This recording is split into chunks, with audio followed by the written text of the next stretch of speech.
Because since the very beginning, the family has been God's method of bringing his kingdom to come to pass here on earth and imparting the gospel into the next generation. The family has always been the building block of God's plans. It's always been since the very beginning. And that's why it's always been under attack. Always, since day one. Just think about that. Well, maybe like day 7, whenever that was. Just think, the first family got attacked. You remember Adam and Eve? They had a fantastic family, right? She was rebellious. He was a mook because he didn't protect his family. They're pointing fingers at each other, and their first kid kills the second kid. Good job, family. Since the very beginning, the family has been under attack because the enemy knows that that's God's method. That's God's vehicle of accomplishing his will in this earth. The godly family.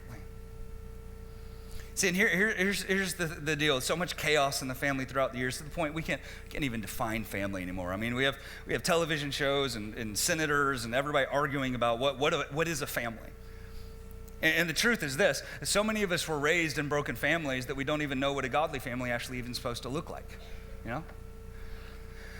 And so what I want to do here, there's about 5 different types of families. There's probably more, but I want to dive into them just for a second here as we start thinking about what is a family?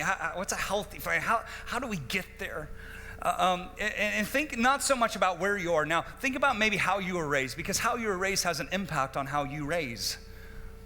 So the first type of family is the broken family. This is the type of family that's gaining steam seemingly without end in our generation. And what it is husband and wife, they start out with good intentions, but somewhere along the lines, the thought of how much work it's going to take to fix this thing isn't worth it, and so a divorce happens. Either one or both agree on that.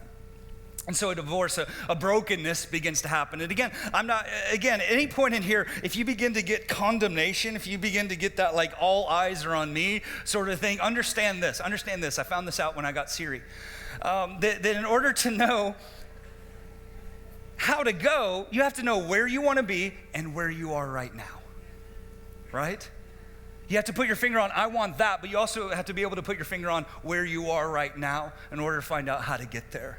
And so all these broken families, in fact, statistics would even say this is so stirring. Statistics would say this, that in America, 75% of kids are living in a home with some level of brokenness. They're living in a home that's divorced, that's been divorced and remarried, or they're living in a home with parents who aren't married or dad's not there. In fact, statistics would say even 5.5 million couples, 11 million people in this country are living together outside of marriage. There's a level of brokenness in the home where things just aren't right. In fact, another statistic, 43% of children are living in a home without dad. That matters. That has an impact. There's brokenness there. That's the first type of family. The second type is the divided family. This type of family, they live under the same roof, and we all have things that drive us, that are our passions, but instead of the driving, the passion, instead of that uniting them, it divides them. And what this looks like is, dad has his room where he watches TV, and mom has her room where she does her hobbies. And the kids are in that room, and that one's on the iPhone, and that one's on the iPad, and then they're tweeting each other from different rooms, And, sorry, you don't want to say anything because it's you. And in this type of family, we live together, but we're more living parallel lives together than we are doing life together. We're more roommates than we are a family. That's a divided family. Third one is a worldly family. Worldly family, from the outside, it might look good. I mean, there's fun, we're having fun together, all those things. The only thing that's missing is God. And so there's no moral compass, there's no true north, there's no absolutes, there's no actual foundation for what our family is about or where we're going. There's no true love, because here's the reality: you can only love because he loved you first. And so there's no true love. And so many times in these worldly types of families, offense enters in. Because he did that, or she said that, or he wouldn't do it, or he moved, or she didn't come to my wedding, whatever it is. And offense enters in, and because Jesus isn't at the center of it, there's no love to be able to forgive. Many times these type of families just break apart over time. It's a worldly family. Fourth one is a religious family.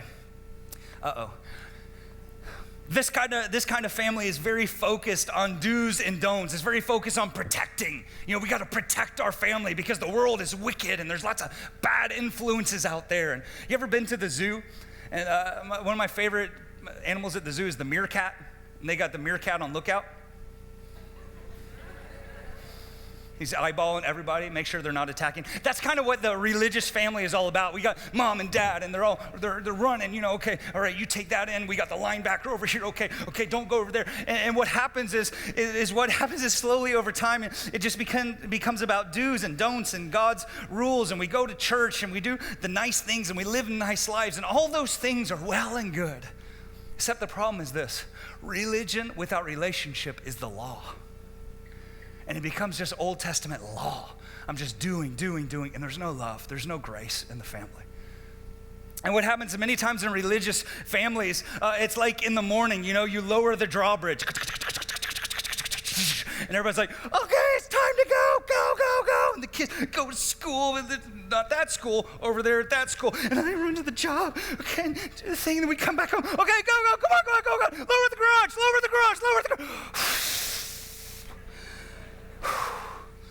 Almost had to talk to my neighbor. He drinks beer, right? Oh my goodness. I was so close. Can't be associated with those people. And what happens if we're not careful in a religious family is we set our kids up for failure without even knowing it. We overprotect them to the point where they don't even know how to live in the world, but not of the world.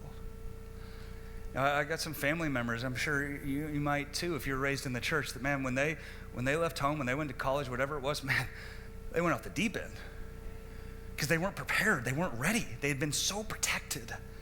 They didn't know how to live in the real world. They didn't know how to actually have a faith that impacted the day to day. And I think equally just as important as that, the religious family, it's not attractive. Your neighbors don't want to be a part of that. Nobody sees the religious family as like, yeah, that's life and life to the fullest. I want my family to look like that. Which leads us to the fifth type, the most important type, the type that we're going to kind of center just these few minutes that we have around, is called the healthy family. Healthy family, they're Christian, but they're not religious. In the healthy family, we don't lower the drawbridge and all run out. In fact, we leave the drawbridge down and the whole day and our garage door up. We want to share life with people. We want our kids' friends to come over. We want to be an influence in our neighborhood. We want to actually matter here. We want our home to be known by love, joy, peace, patience, kindness, goodness, gentleness, faithfulness, and self-control, the fruits of the Spirit. We want to be known for the things of God. In fact, we want to be the house that everybody wants to come to. You know what I'm saying? If you have a healthy family, you're the house that your neighbors want to come to. Because I can't even describe it, but I like being here. That's what you'll hear. This place is just different. Can we just come over? Can we hang out? Because a healthy family is attractive. Because the world looks at it and says, I don't have all the answers. I don't know why I want to be here. I just want to be with you guys. I like your family. That's a healthy family. Let me say this. If you find a healthy family, you found a jewel. Because there's not very many of them these days.